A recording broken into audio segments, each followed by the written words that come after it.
Welcome back to Val Verde Broadcasting. This week we're going to talk about the current upcoming slate of Marvel films, because we've run out of ideas. That will be all about the films that are coming up in the future, the television that's coming up. We're going to complain about it, we're going to enjoy some of it, probably going to be quite dry and level-headed and actually quite boring. Stick around to the end, like and subscribe, do a TikTok dance. We'll see you after this. Val Verde Broadcasting. Val Verde Broadcasting. Michael Bean. Val Verde Broadcasting.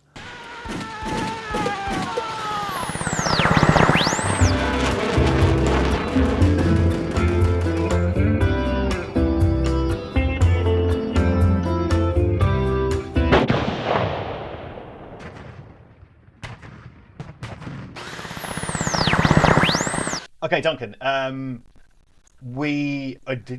Cards on table here. We were struggling for a topic to talk about, and I kind of said we were going to talk about the Daredevil Born Again trailer, but then I was like, well, there's a broader discussion to be had about what's going on with Marvel and its seeming decline and stuff. I would just like to say before we continue, okay, this is a popular franchise of science fiction, action, comedy, drama, movies, and TV shows. It's not your religion. You're not part of a tribe that has to gather more materials than the other tribe. We're not being bribed by anyone because no one knows who we are. There's no need to threaten any violence, okay? It's about people in costumes who fight crime, and sometimes there's jokes. A lot of people get really worked up and angry about this. It's a fucking flipping media franchise. Duncan's going to beep that for monetization purposes. Please just check all that at the door. And as soon as you come into the comments with your tribal crap, we're going to delete it.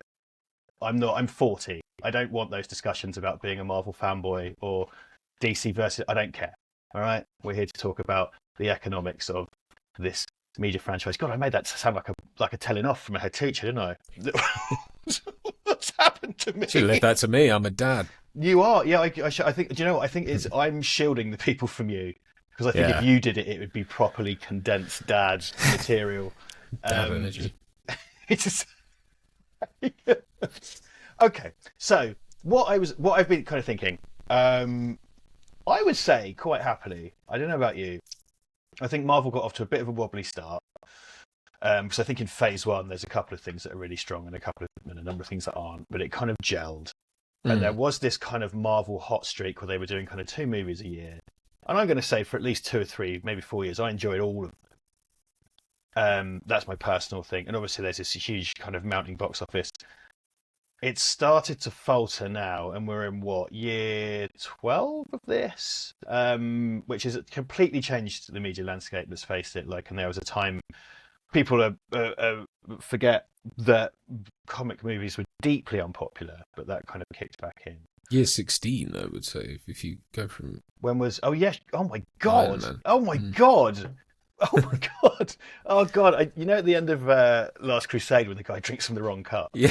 You just watched that happen to me in real time. As you, oh God, the penitent man kneels before God. Stretch Jehovah with an eye.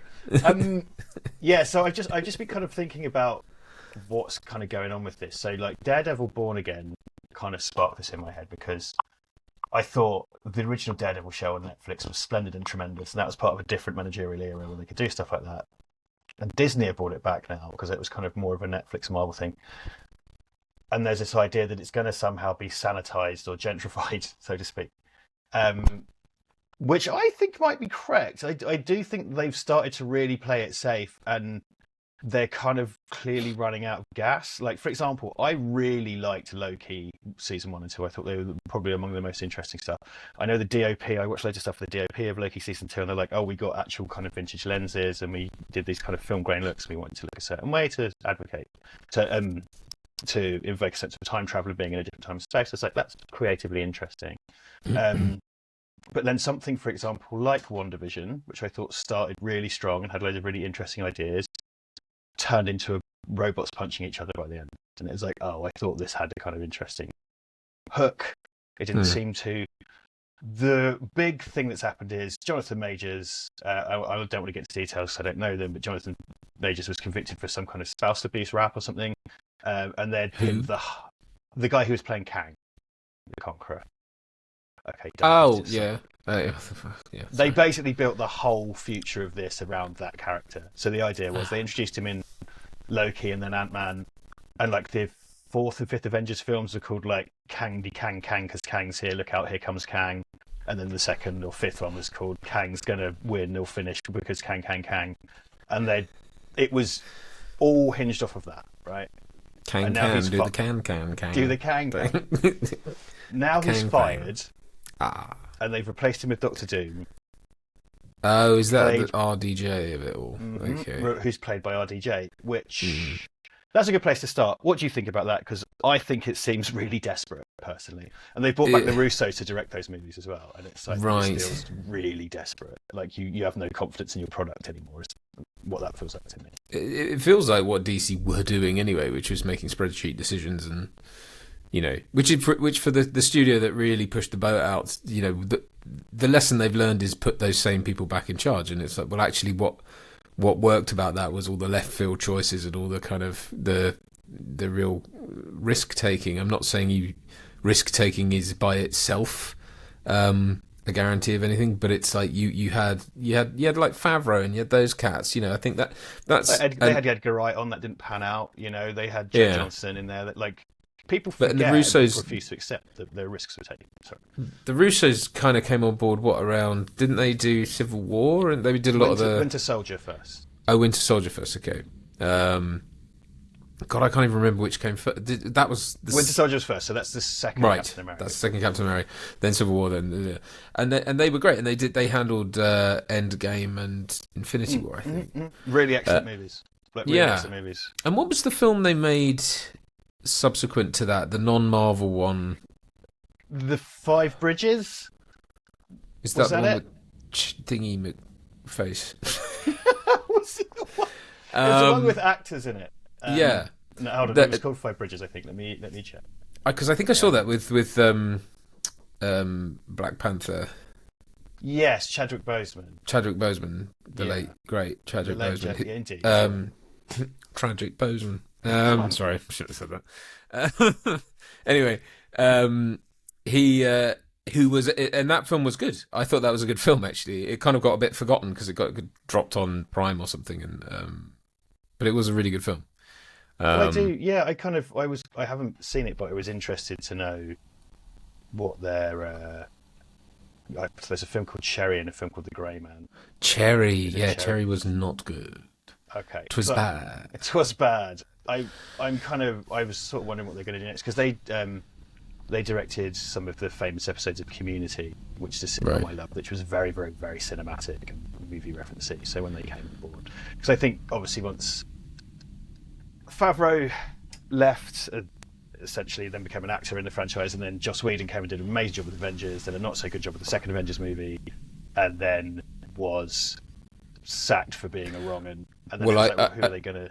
I rewatched Chef recently. Oh yes, which because it got put into like where it was like, actually that's Favreau's answer to what happened with Marvel, and when you watch it, you go, oh yeah, it's really clever. It's a really clever metaphor for a whole situation, and good for him. I've got so much love for Jon Favreau, and I think the stuff he's done with Star Wars has been really good.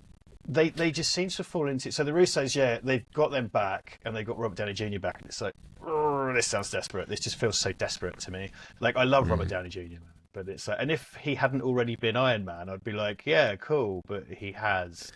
There's so much of this stuff. I gather, like with again, I have zero inclination to see it, but that new Venom movie isn't Reese Ifans is in it, and like there's just a ton of recycled cast from previous Marvel stuff, and you just go, Jesus, what the hell is it about anyway?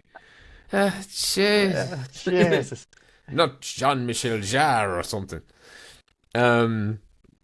It's honestly, it is desperate, and it you know what? It's going to be emblematic of these were the last sort of holdouts of Hollywood in the sense of the quote unquote blockbuster, the thing we were supposed to go to the cinema for.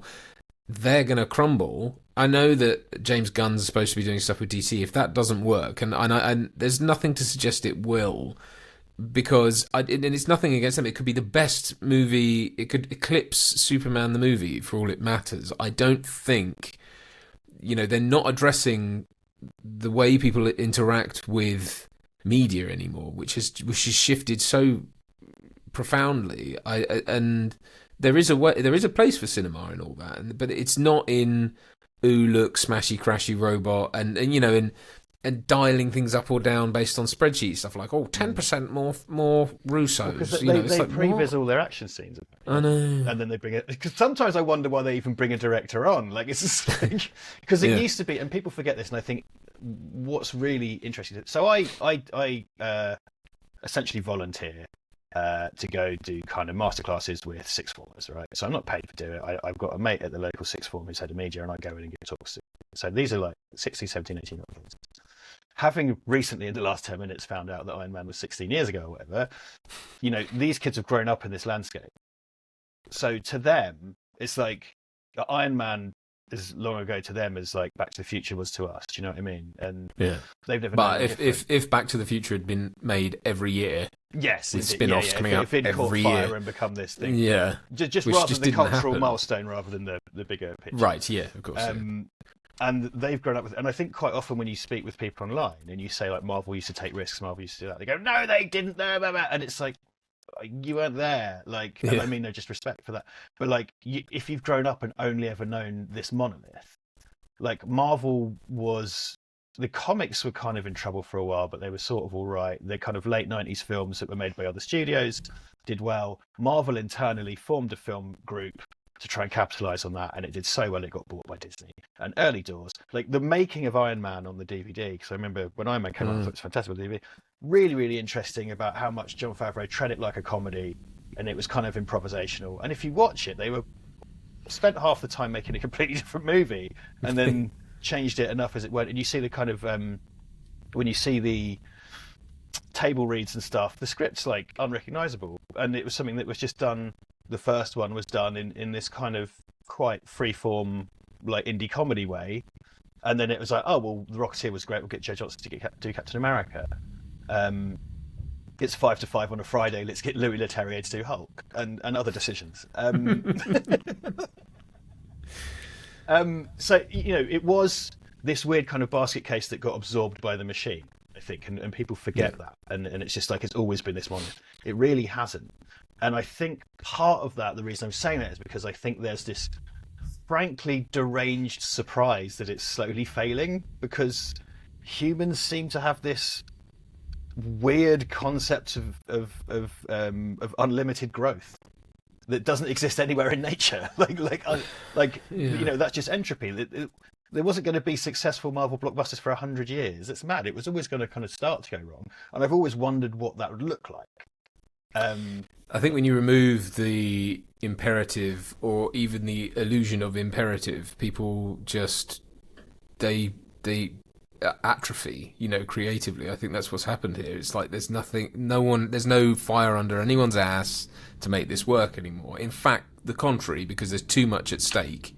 Yeah. So everything's got to be through committee, and you're seeing creative decisions being made by money people who want to keep their jobs. That's it in a nutshell. And Marvel was originally a kind of high-end indie studio. Yeah. And you can argue with me all you like. Go read about it. It's a fact. But now they don't have that power. Now everything has to be safe and, like you say, by committee. And it's just become everything that it wasn't. It was so exciting and fresh once, and now it's just this, become the thing you hate, however you want to describe it. I'm not saying they hated successful blockbusters, but it just became uninteresting because it's so safe. And again, like WandaVision, WandaVision was from a production standpoint, WandaVision was very, very clever. Like, it was very clever. It had these kind of real surrealist flourishes to it. It copied, each week was a different sitcom format, taking you through the years of American sitcom week by week. And then the final episode is two robots punching each other.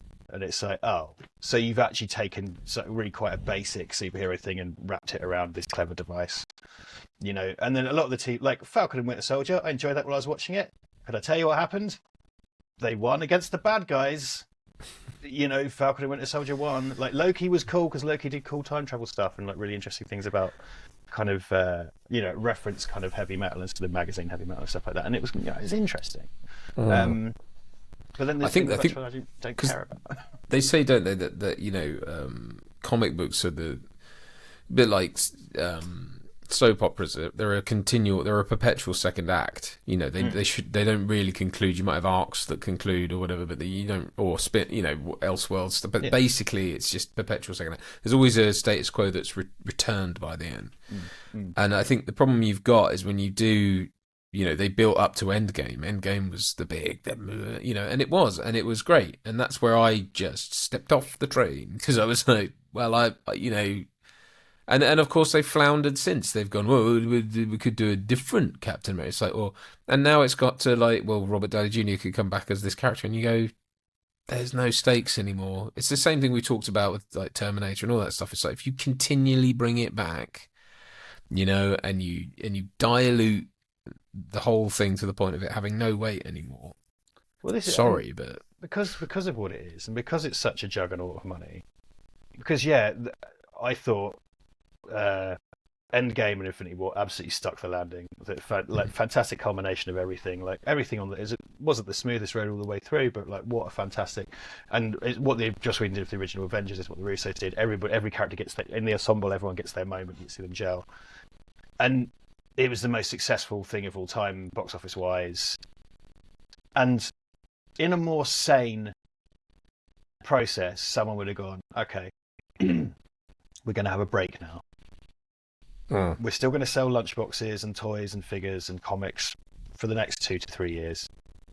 Let's take a break and regroup. But they didn't, because it's so spreadsheet based. They just doubled down and said, no. That was so successful. We have 3 movies a year, 3 TV series, a cartoon, and then suddenly they just put the gas on, on an empty tank. They just slammed the foot down and just made a lot of burning smells and loud noise, because they had nowhere to go, and they could have taken a break. And then it would have been the big comeback, and now they're licking their wounds. And Deadpool and Wolverine was the only Marvel film this year, and it's like, it's not even 5 years too late. Is that it's not an out and out Marvel film though? Is it, or is it? Well, I've seen it, and you haven't. So, right. Well, because Disney bought Fox, so all things Fox are now under Disney. Right. And spoilers for Deadpool and Wolverine, you've probably all seen it, but parts of it take place in the MCU, and it's linked to the MCU, and there's MCU characters in it, but then there's Fox. So because it is, and because of Fox Disney, since Deadpool 2, everything's come in house. Right. So and you make a good by pointing that out. You make a good point in that there was a Marvel movie this year. Kinda. I mean, 100% is one, but it's not. Yeah, part I know, of but not. Yeah. It's not homegrown, right? It's not, none of it is. Exactly. It's all purchased. So, they've just been kind of churning out mulch because no one will ever in these situations go like, do you know what? Let's be sensible and put the brakes on. Because I will say this about, they are quite good with that generally with Bond movies, in that the Daniel Craig cycle has ended, and they've gone like, right, we're figuring this out now. And it's like the gap between Pierce Brosnan and John's the Bond. That was Timothy Dalton. Yeah, Dalton and that was 6 years, but that was sort of enforced. It wasn't by choice, but I think, but they quite rightly at that point, because I listened to a really interesting podcast actually. There's the Spy Hards movie podcast, which is if you're into that sort of thing, they interviewed what was his name? I can't remember. He was one of the main producers involved with bringing GoldenEye on, and there was not much of an appetite from the studio apparently to do it at all. They thought, do you know what? They did they polled a bunch of people, but apparently most teenagers came back and went, "Hey," or "Isn't that what my dad used to watch?" And they were kind of like, "This is dead." And it was only him and a handful of people's enthusiasm that said, no, we can reinvent this, we can bring it back. But it involved, getting rid of Tim Dalton. Unfortunately, they apparently. The Broccolis et al. Wanted to bring him back, but there was, they said no, it's got to be a fresh start. And but you're right. I mean, Batman had the same thing as well, mind. In a different climate, it was kind of like that was a disaster, and then there was that feeling for ages.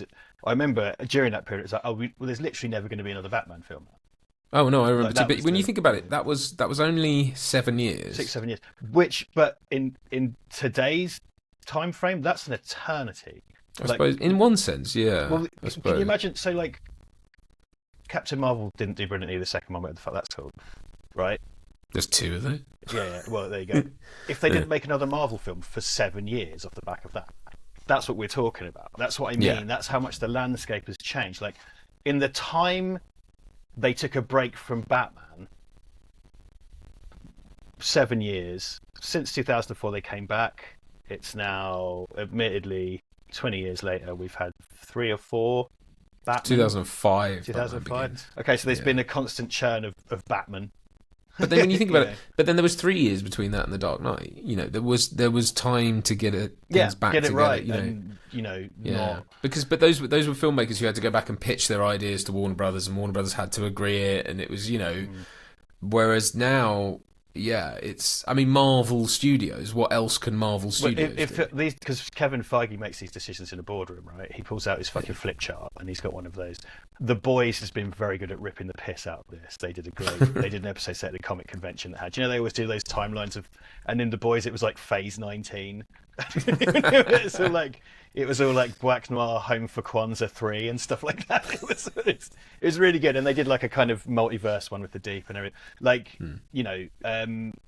that's the problem, I think. And what I find really funny about all of this is a lifelong comics fan is exactly what happened in the comics is happening now. They've oversaturated it, they've overcomplicated it, and people have lost interest. And I always love multiverse stuff, right? I really love it as a conceit, but like I realise it's not the easiest for the mainstream to palate. And if you handle it wrongly, it's confusing and stupid. And everybody's doing it now. It's really popular. And what was great about Everything Everywhere All at Once was it did a multiverse story with characters you've never seen before. Because usually it's like, what if Captain America had 5 dicks or whatever? And this is exactly what happened in the comics, like these confusing things that turn off mainstream audiences, like oversaturation of the material. There was a time in the 90s where everybody got a comic and each one had 9 variant covers because there was the fake kind of comic speculation boom and stuff. And it's just sitting back as a comics fan, just watching it happen on a much bigger stage with more at stake. I've just found really fascinating. It's kind of, you're literally Marvel and you've learned nothing from your own mistakes. Well, it's also the fact that those things are gimmicks, and they may work in a comic. Like if you do a spin-off that's then in the multi. But the trouble is, like I think the way that Marvel have handled multiverse is like arguably probably the most successful. And I haven't seen Deadpool and Wolverine, though I gather that takes place in a sort of multiverse. But the No Way Home was, but again they did it in a Spider-Man and film. No Way Home I think handled it really well. Probably the best like big screen version of it, in that we all know the 3 Spider-Men. If you're watching that, you've probably watched all of those, and it was structured in a way where it didn't really matter if you don't. Well, and the status quo isn't returned by the end. Well, it is and isn't, because it's which I thought was that was good, because it was a kind of he's turned into the kind of classic Spider-Man by the end of it. Yes, but his status quo is all upended because no one remembers who he is. Yes, but the world's status quo is But the sort of the world of Spider-Man has been in.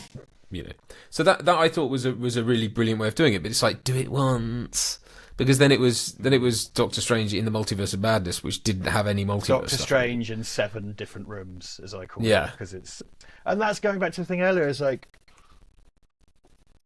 why did you hire Sam Raimi? Like, there's a couple of really Sam Raimi bits in it, but it's just a waste of him. And it's like when I watched Shang-Chi and the Ten Rings, right? I remember very little about it, but the main reason I watched it is because they hired Bill Pope as DOP, and it's just I'm watching it, and there's some interesting bits because Bill Pope's like one of my favourites, and watching it, I was just a bit like, well, why? Because you haven't given him the freedom to be Bill Pope. And then it's like they got in Dean Cundey did an episode of The Mandalorian, and Dean Cundey fucking shot The Thing in Jurassic Park and stuff. It's amazing, legendary. And I watched it, and then it's only the end credits, so I was like, fuck Dean Cundey. And I messaged like our mates, and I was just like, fuck, Dean Cundey shot that. But you wouldn't know. And it's just like, I think someone somewhere, probably maybe Favreau is kind of like, do you know what, let's get Dean Cundey a nice retirement payoff. Or do you know what I mean? Or because Dean Cundey is so Hollywood. He's kind of Star Wars adjacent because he was in the more of the kind of Spielberg zone, the John Carpenter area. They got him in for nerds like me to be excited, but I didn't realise he'd shot that episode till the credits, and I was kind of like, nothing in that. And the same with directors. Like, it's just like, why get Sam Raimi? And they do it because they want to slap the name on it, and they want to. But again, it's not resonant. I think like I kind of go back to what I was saying before. It's like the way people interact with media. Like, I have members of my family who are, in their 20s and stuff like that, and they, believe it or not, are members of my generation. But and they just their whole world is through their phone. There's no. If they go to the cinema, it's rare, and if they do, it's probably to see something like this. They don't go for, and I saw it. The Deadpool Wolverine online marketing train was quite fervent, and I saw a few things, including one like a skit with Hugh Jackman reading off a cue card that was round Ryan Reynolds' Deadpool's neck. And it was funny because he was like going, he goes, "What I do isn't very nice." It's the classic Wolverine line, and the joke was he couldn't remember it without a cue card. But then they had a bit of play about how Brando used to do the same thing, and Brando's a visionary, blah, blah, blah. Now, you're talking about an actor who died, 25, 30 years, whatever it was, ago, who was part of that old Hollywood era, who kind of pioneered certain methods and came out of that and really kind of spoke to that way of performing that was, had more realism. But, kids don't know who the fuck Marlon Brando is or care. That's for our benefit. And and that's when you realise, like, comic book movies, we spoke about like the Batman Forever, Batman and Robin era. Comic book movies now are aimed at 40-year-olds and plus, and even then. Deadpool. And I don't know many 40-year-olds, like people of our age, who really would know who Marlon Brando was and really would be into his movies, apart from cinephiles and, like my wife wouldn't be able to pick him out of like us. Yeah. And so, I think it speaks as well to kind of what like people have said about AI and the way things are going. It's like cinema and stuff is just going to become quite a niche product, I think. And that's where all this money, this exodus of like the $500 million, which is what those two, Infinity War and Endgame cost $500 million each. But then they made they made it back and fine, but but that's going. I really think it's. I mean, it's ironically with Endgame, as the title suggests. Well, I think this is the thing about Alien Romulus, right? It cost less, still an obscene amount of money that would alter both of our lives forever, even if we just split it in half. But it was like 80 million or something, and it's made its money back. And gaming went through this whole thing of kind of like, well, this game cost 900 million. Like they'd spend like $900 million in a game, and then when it makes 50 million, they're like, well, that was a waste. And it's like, well, yeah, you've spent such an absurd amount of money to make an absurd amount of money that's little versus what you spent. Like you've recouped your costs and extra. And movies do that as well. They pile in this huge amount of money and then kind of go like, well, I don't understand why that didn't work. Because there's this thing we heard about this Rock the Dwayne Johnson movie Red One that's coming out about Santa. I have that made me laugh the other day because this is sorry to go off on a tangent. My daughter loves a film called Turning Red, which is it was put out on Disney, I think, during the pandemic. It was supposed to get a cinema release anyway, and it I think its only real claim to fame is that it technically bombed like everything, and everyone said it was rubbish. I've seen it about 50 billion times. I could recite. Is it like an animated film? Or? It's an animated film, yes. It's a very thinly disguised allegory about getting your period and coming in. Oh, that one. Oh, yeah, she turns into a red panda, and it's all I heard but it's that. quite a cool look. It's got some cool moments. Like I heard it. I mean, I've been forced to like it. I mean, you might have saved yourself a few awkward conversations in 15 years or 10 years or whatever. Do you know what I mean? Maybe, yeah, we'll see. She might, when she's 40, go, that film was about periods and not really. Those women were in the nip. But she used to call it the red one because she didn't really know what. Now she calls it. What does she call it? Something else. Still can't just say Turning Red, but whatever. She's very cute. But of course, very cute. I'm just saying that's fine. Well, she has her moments, but yeah, we drove past a poster for Red One, and I laughed. She made me. Oh, that's really sweet, man. Thank you. Oh, but yeah, we drove past the poster and it just said Red One, and I was like, ah! And she was in the back. She was like, "What are you laughing at?" And I was like, "There is now a film called Red One." So now technically you're right. If you said, sorry, go on. Which looks rubbish, by the way. Well, here's the thing. So this is the thing. There was loads of I don't know if you remember the kind of Dwayne Johnson kind of scandal about him getting PAs to collect his bottles of pee and turning up 8 hours late to the set, and there was all this stuff, and it supposedly happened on Red One and other things. And Red One, I think, because of it's just about to come out this Christmas. J.K. Simmons plays Santa, which on paper I'm just so here for. But like, I think it's Chris Evans, The Rock, and J.K. Simmons. Santa gets kidnapped or some shit. But because of the behind-the-scenes stuff, I think they finished principal photography like 2 years ago. It's been through all this churn, and it's already cost them hundreds of millions of dollars. Jeez. So it has to perform now. Like, it has to. Yeah. Or it's just a loss, because it doesn't. And this is the hole that's been dug. It doesn't just have to perform; it has to be vastly successful. And this is what happens. This is what with the sheer amount of bloat that goes on. Like that's what happens. And this thing is coming out this Christmas finally, but it seems it's been this kind of albatross for, I think Amazon made it. I'm not sure, but it's just been this kind of nightmare for. Everyone the models have to shift. I mean, this is why I say, I mean, it's things like the breaks we've had. But Bond is a good, it's probably one of the easier ones because it's a franchise that has spanned a lot of cinema. And I genuinely think there's, having blown his bollocks to Kingdom Come, you've now got a big problem because you're going to have to go, well, how do you reinvent, how do we get back into this being this big tentpole cinema, filmmaking? And actually, I don't know that you do. I genuinely think you're going to have a real problem trying to coax people back to the cinema. And I know that, like, yeah, you might get the faithfuls that'll be there, and they're a big crowd because they're always, it's one of the biggest, things that people are aware of. It's so culturally relevant, it's so ingrained, all that stuff. Movies have been made that just reference Bond, Bond adjacent stuff. It's all there. I get it, but if in order to survive, you have to be relevant for younger generations. Much as that pains me to say it, you do. And I would argue sort of 15 to 30-year-olds probably aren't. How do you make it relevant for them?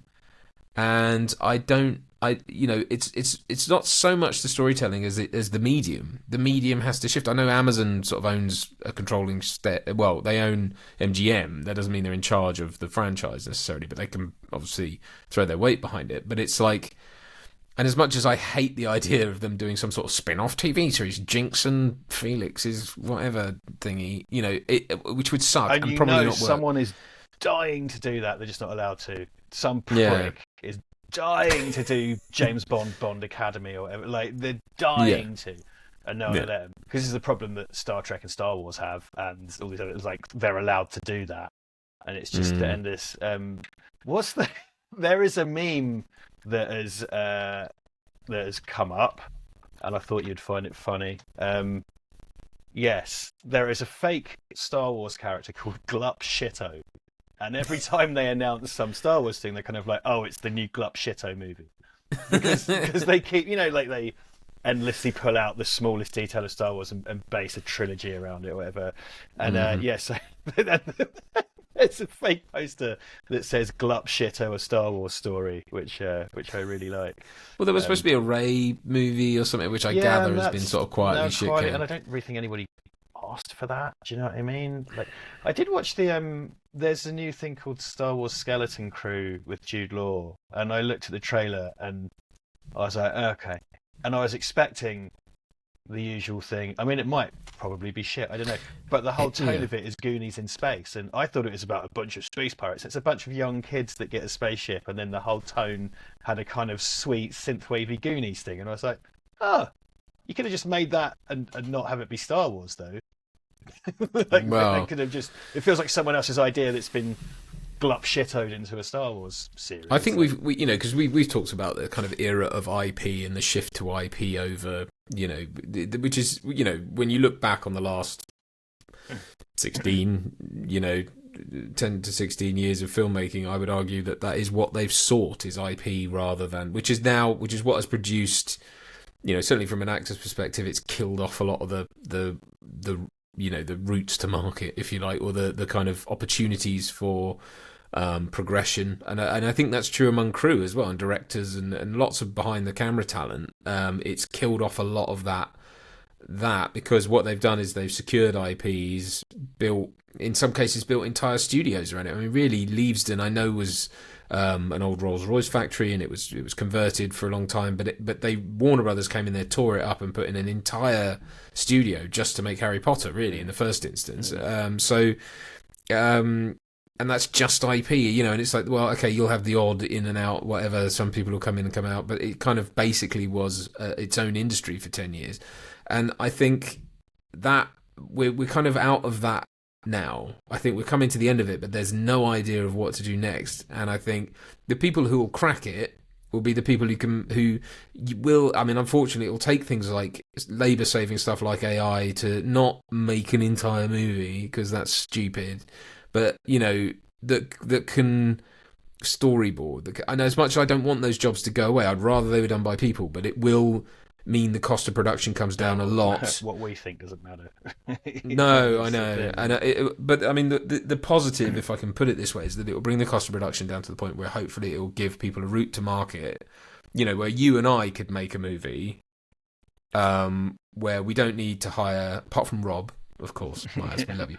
But someone like him, you see, could just be an entire special effects house, because he could be in charge of special effects, and he could make sure it's all, but he could delegate things like, I don't know, chroma keying and all the kind of the donkey work, which yes is still done by like computer programs, but could be checked and could be worked over and could be like rotoscoping, that kind of stuff. Anything like that, compositing, could probably be sort of basically done by an AI. They're putting all that shit into Adobe anyway. It's happening already. And so that's what I mean. I think, it will come to the point where there'll be a lot more content, but it will enable people with skills and creativity and talent. I know. But it means that, the likes of you or I would cut out the need for a distributor, because it won't have to make, whatever we do, we'd probably need if we were to make a feature tomorrow, we'd still need a good £250,000 at least, and you kind of go, well, in order to make that, in order for someone to give us that means there's got to be a distribution deal. I've made a movie at that level that's still tight. Yeah, which is absurd. Like, of course, tight. But that kind of investment requires an ROI, and how do you get that? You get that from distribution deals and etc. And then you've got to secure names and stuff. And I would like to see that system broken, because it's not serving anyone anymore. It's not serving the audience, and it's not serving filmmakers. People are dropping out of the industry in their droves because they can't support their families. And you can whinge on about, but people like, well, I get this as an actor. You get it from like, well, you're a failed actor. Then it's like, what do you mean? What does that mean? Well, like, what? That shit don't know. Because you're not a billion squillionaire famous man driving his Rolls Royce and wiping his bum with gold leaf. Tell me you don't work in the industry without telling me you don't work in the industry. Yeah, exactly. Right. And I think it's going to be like, okay, people start releasing movies on YouTube, and they make the money back from the ad rev and stuff. Yeah, the ad rev, I think there's and that's starting to happen already to some degree. I mean, I think to drive us towards a conclusion. Yes, please do. Because I've gone off the cliff with someone. Don't worry, everyone. I think we've solved this. No, I was seeing. I went to see friend of the show, Brad Watson, and his partner Megan, also friend of the show. Shout out to Brad and Megan. I went to see Megan, who recently secured a role in a Tom Hardy film. I don't know what. Yes, I saw. Yeah, I saw on her Facebook. Good Megan Lockhurst. Search her on the internet. She would love a follow and whatnot. She said about that. But I was with those guys, and Brad does like 3 features a year. Like, he's a busy dude, like as director. And we were talking about something you've touched upon already, which is the Everyman Cinema is a good example. There's one opening in Cambridge. They spring up all over, and that is cinema as vinyl collecting. Right, so it's not some kind of it's not some greasy flophouse fucking View or Cineworld. You go in, there's tea and cake, they bring it to your seat, you get a sofa, but it costs more. And they play more art house stuff, but in a kind of commercialised chain way. It's kind of like a bit nicer than a picture house.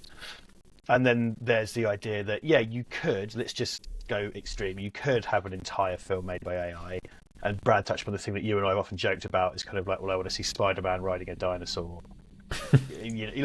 Mine was Spider-Man bumming Darth Vader on the moon. Well, that's specifically. I don't know why I tried to be classy suddenly. I know. When I'm at my most facetious, that's the one I roll out. Love it though. Yeah. You could get that, but like going to see live music or like collecting vinyl, people are going to want the real deal. And the thing is, they're going to cost a lot less to make, but they're going to cost a lot more to see. Yeah. So you'll get a feature made, and then someone will make it on fucking SVHS or 16mm or digital. They'll make it for 50 grand, but then you'll go to whatever the equivalent of the Everyman is, and it will cost you 45 quid to see it. Much in the way lobster was once peasant food, and then it became, the food. I mean, I do think there's part of you that rails against. There's someone who sort of worked in the film industry and thought that that's the route to success was what X, and you just thought you got a handle on that, and then someone comes in and bugs it up. But I don't see a problem with that, and I just run my own content marketing company, Copper Sprocket. Check it out. Plug. I should start sponsoring the show, really. But I'm a fan of Rory Sutherland. Is a sort of famous marketeer, and he talks about other things. He's VP at Ogilvy, which is a big PR company. But he says, he's like the mistake a lot of companies and marketers make is that they seek to, it's like train travel. The focus is always on getting you there quicker, and the huge amounts of money that are wasted on like HS2 in this country that will be relevant for you, Kevin. Get there quicker. All anyone cares about is speed, and it's like if you spent a third of that budget on improving the experience. People wouldn't care. Like if it takes them an extra half an hour to get to London or whatever, but in that time they've had a good time, that they've been able to do work if they've needed to, they've had a workspace, or they've had a nice meal, or you know what I mean, or there's been stuff provided for them. And I think the same is true. I think the same is true of cinema. I think actually it's just, people will pay more. They'll pay more to have that experience. Whereas at the moment they feel cheated because they have to go, and it's like, they're leveraged because the film is only available there, and then they've got to pay. They've got to have their arse bollocks squeezed for fucking. I've talked about this before, popcorn. Right? And because I worked for Cineworld, and I'll be careful what I say, but I worked for Cineworld. But they were arseholes. Fucking arseholes, actually. Yeah. We're concluding, but. The experience of the past was, and I've said this many, many times, is that this is where the term B-movie comes from. You would go to the cinema, it'd be an entire night out. They were called picture palaces and they were palatial, and the ones that survived still look like that. You've got the Dome in Worthing, you've got the Dukes here in Brighton. There's a number of these beautiful cinemas, most of which have been fucking demolished and turned into flats. You would go for an entire evening's entertainment. You would watch a cartoon, a B-movie, there'd be an interval with snacks, there might be a band, then you'd watch the A-movie, and that'd be your whole evening, and your entire family would go. And they've worked to make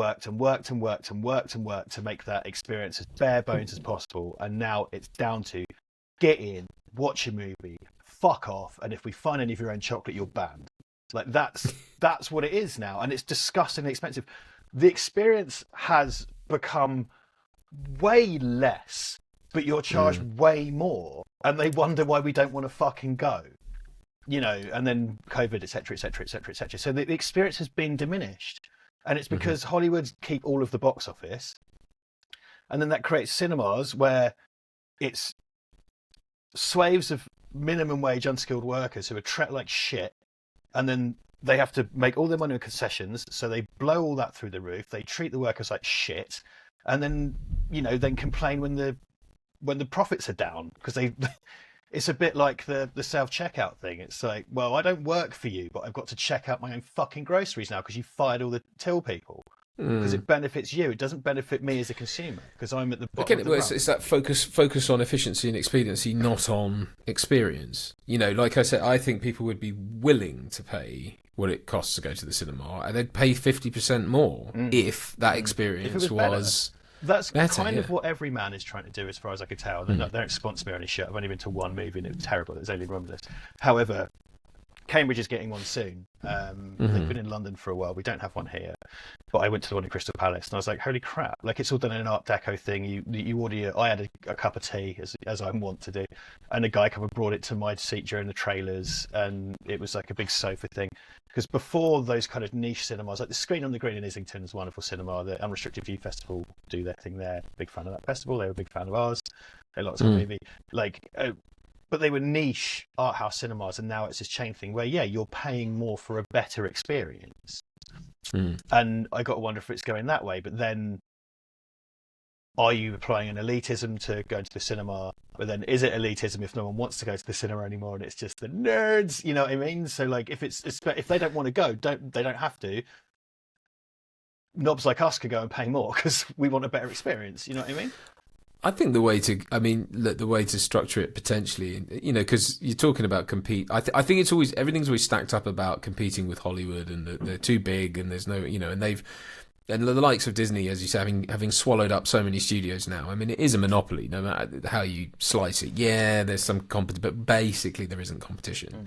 And I think the way the model would be, and this is me talking at a sort of, how you get there is the problem, but it's like if cinemas negotiated with filmmakers directly, to whether it was because they were putting on Captain America's Testicles 5 or whatever as the headlining act, if you like, but the other indie filmmakers, because AI and everything has brought the cost of production down, who could make their film, still make it properly, but could utilize things like AI to just speak, to make things more affordable, and they could negotiate with those cinemas to become the kind of warm up act, if you like you were talking about. If those evenings out come back, then that could work. If we're from matinees or something, because basically if cinemas become like physical content providers, which I know it sounds awful, but if they were like, look, we run films all day, every day, you can dip in, you can dip out.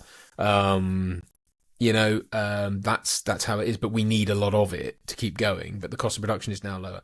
People could kind of, it would enable, I suppose, people to then build a reputation for themselves. They could monetize what they do a lot more directly, because at the moment there's such a stranglehold from sales agents, distributors, studios ultimately, and it's like, and the gatekeepers have got it all sewn up. They also only march to a certain tune, which is like, we don't do horror, we only do this, and it's like, and it's just narrowed things down to spreadsheet decision making, because you've got a bunch of gatekeepers who want to keep their jobs, and if that could be broken, sorry gatekeepers, but you've ridden high on the hog long enough. I think it's about time that there are examples of just sheer gangsterism as well, in that you have a big studio go, unless you run this shitbox failure that we've made, because we can't be embarrassed, unless you run this for 6 weeks, we're never going to give you a Marvel movie again and you're out of business.